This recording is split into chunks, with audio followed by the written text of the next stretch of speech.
Okay, what we have here is an adjustable intonation bridge, able to adjust the access up and down and then shift it left and right. Thicker strings need to be longer, shorter strings or thinner strings need to be shorter. The bridge tunes in intonation by adjusting string length. Now, the one thing that's important is you need fine tuners, either the geared fine tuners or these are Wittner's fine tuners with internal pegs.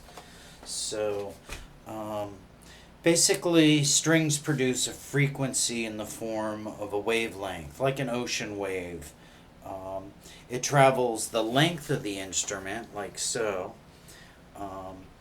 and its wave height enters into the instrument. Different materials, wood, metal, plastic, will transmit or transport every wavelength, of course, but each material prefers to transport a certain wavelength depending on the density of the material. When I say prefers to transport certain wavelengths, I mean having less loss of signal strength, increasing the wavelength strength into the instrument increases a better acoustic sound. A little off topic, but a taller bridge, maybe a thicker fiddle. Also, if the bridge is very thin, and of course the bridge is very similar to a saxophone reed. Imagine blowing into a real thick reed, it won't vibrate. If it's too thin, of course, it'll break.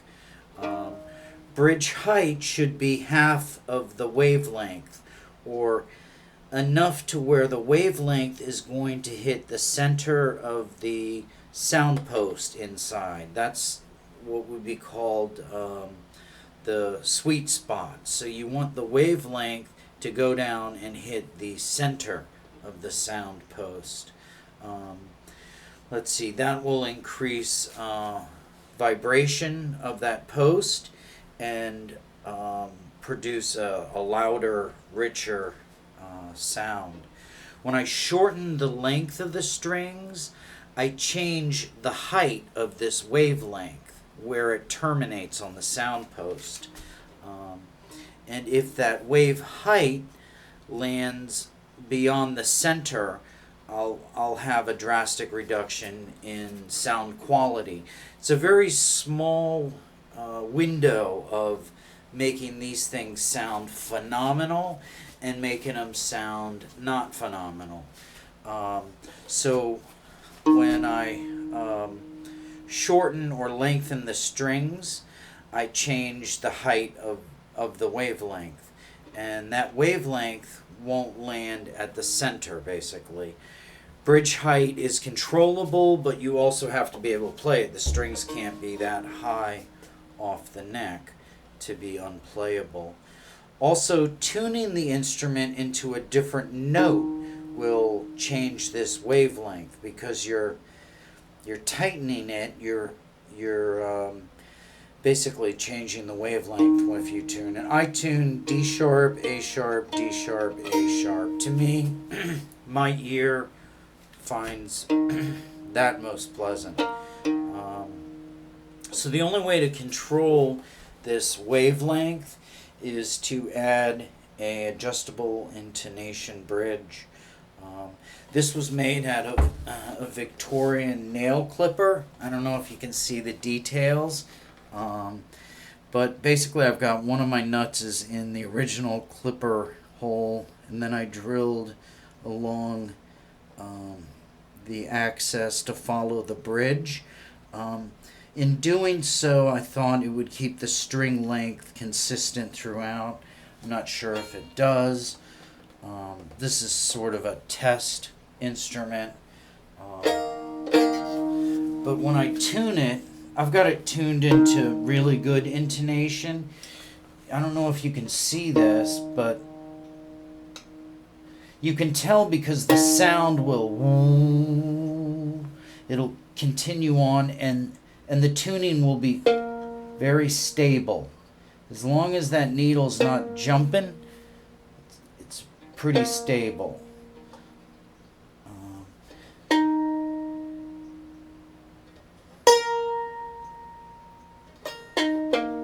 Alright, so I should do a little sound test.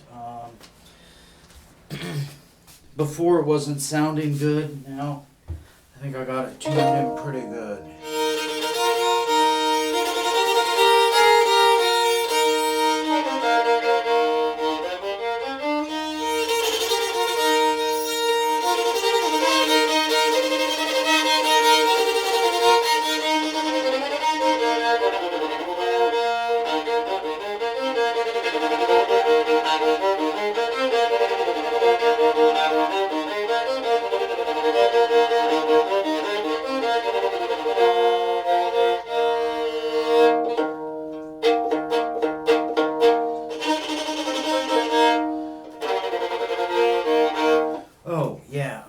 These are pastoral, pastor strings are my favorite. They do sometimes come apart, and I had to replace the D string with a cheapo. So it's not a good string. Much richer.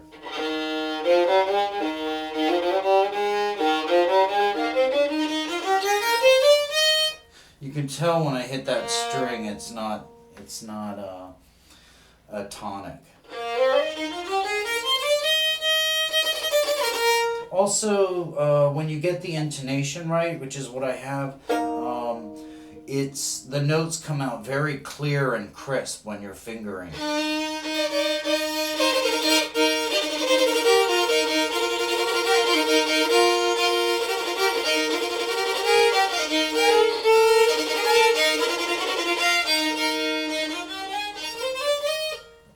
So these instruments require a perfect intonation to get them to buzz. You're sending the wavelength through the surface into that sound post. So it's going through 2 different medians if you include the surface varnish as a medium. It's got to get through maple, surface varnish, wood, and then it hits the sound post.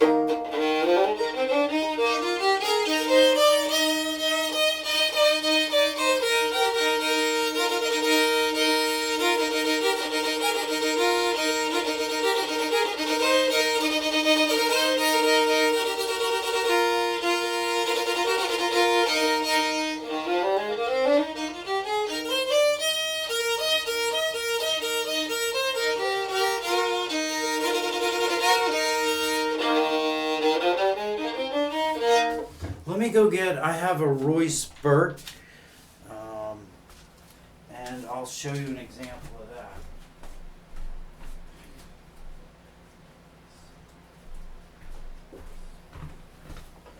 This is my Royce Burt Maggini 159, and it's got a nice curve to it, and I got a real tall viola bridge, and I'd really love to put the adjustable intonation on this. I'd love to do that, but then I'm messing around with the box and putting in geared tuners, and I don't know if I'm ready to go that far.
How he gets them to sound so acoustically vibrant, I don't think you can see this, but the top is about as thick as an acoustic guitar. The thinner the top, the less you have to transmit through the wood to reach the sound post, essentially. The David Hopf violin that I just showed has about almost a 1/4 inch thick top. You can shoot bullets at it. When this one, man, it's like 1/8 of an inch. It's paper thin. I mean, you expect this thing to break at any moment, and it just keeps.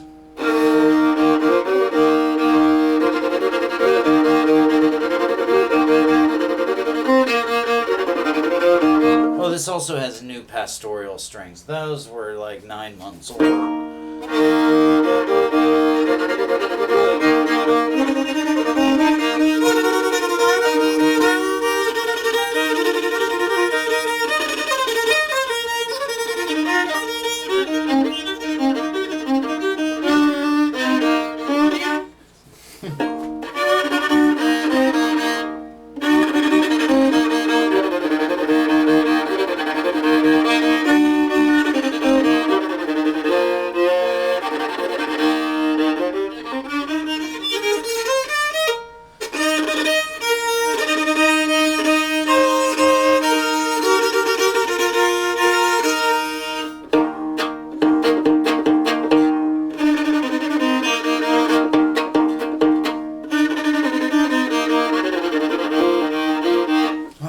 Strings, especially when they're new.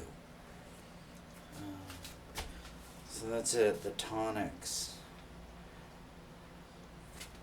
And yeah. So I got new strings on here, old strings on the other one.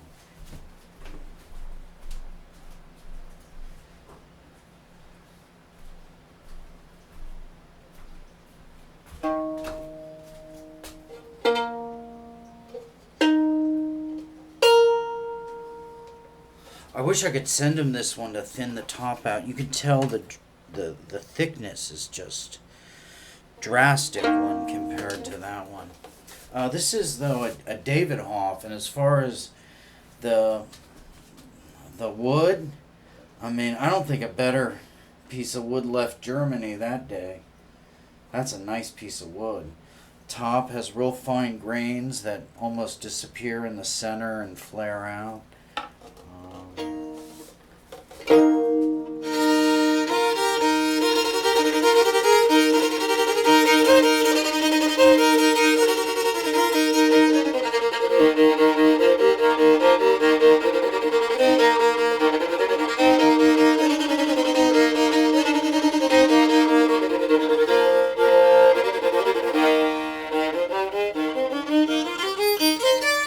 Not bad for 9-month-old strings with a replaced string there.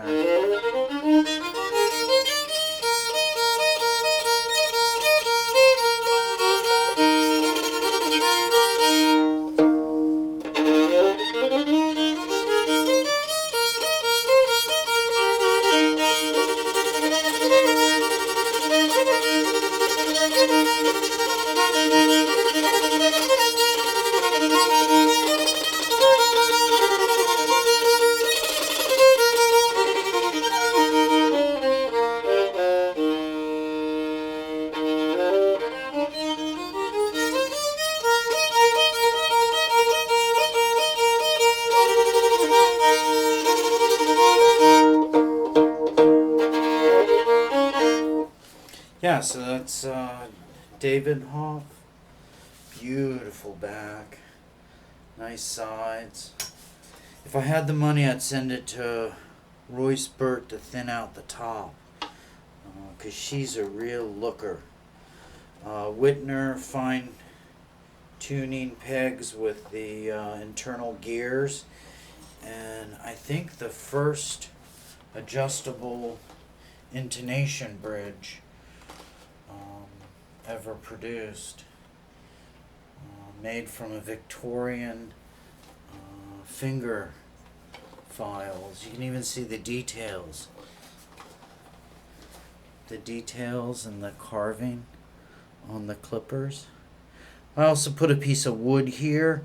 I glued a piece of wood onto the base of the nail clippers because I wanted the strings to terminate on wood and not lose vibration into the metal, because metal is very good at conducting sound waves in general, electrical waves. So I wanted to put a piece of wood there, teak, on the back side, so the strings terminated on wood. So you don't want this wood harder than this wood, though. It's got to be softer. You want all the sound to go on the bridge wood. So that's it. Look at those stripes. She's pretty.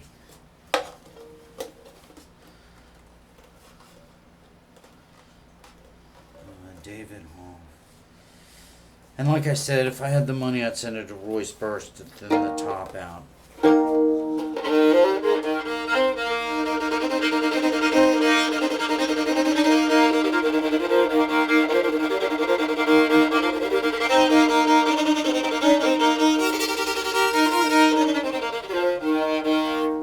Although by not thinning it out, it's a much stronger surface, and you could probably feel more comfortable traveling, taking it, performing outside with it. It's more stable. I mean, it's got a real thick top on it, and it's going to sound better with age. Now the intonation's right, it's going to really learn how to buzz.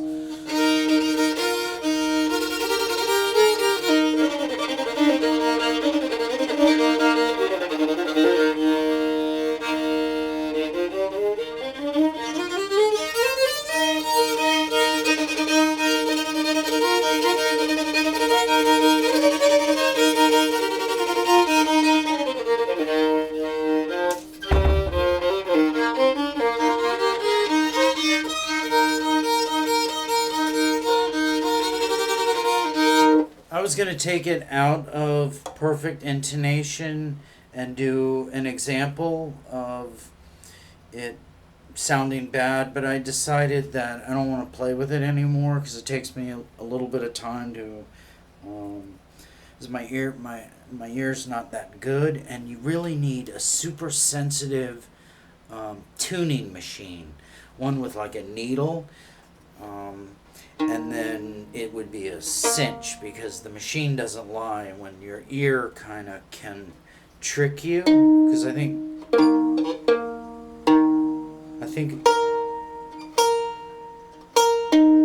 that sounds good right now. But if I got a tuning machine, I could get it even closer to stabilize the tune. And then it's consistent. And then, you don't have to worry about those little fine tuners changing your string length.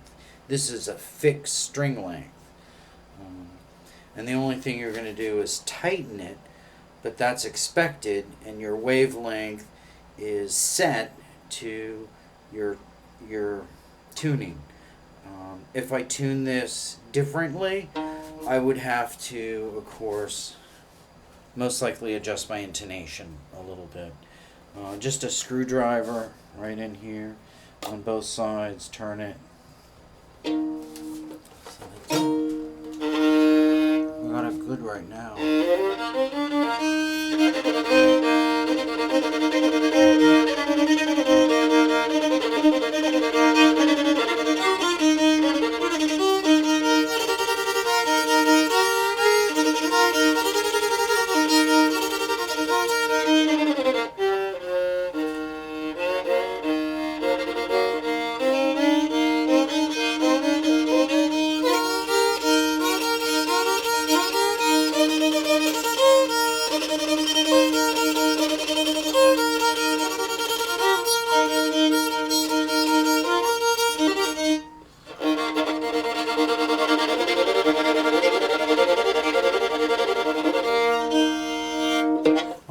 I'm just learning how to play. I've only been playing a year. But to get them to sound right, adjustable intonation bridge. I'd love to put one on that Royce Burt, but I'm afraid to mess with the box, because the box on that one has a couple crooked pegs. It sounds pretty phenomenal as it is.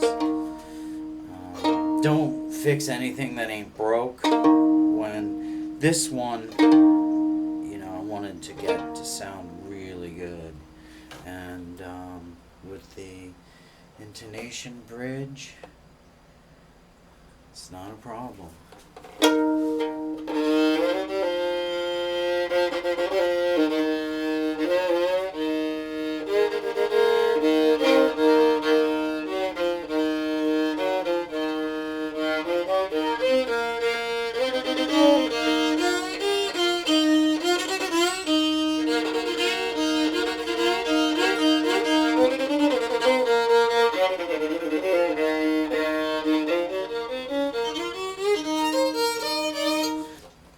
Open tuning, D sharp, A sharp, D sharp, A sharp is good to learn how to play the fiddle with, because you're always playing two strings and it'll tell you where to put your fingers, because you're playing in fifths a lot, fifths and thirds, and two strings at once. So it's an easy way, takes the pain out of playing.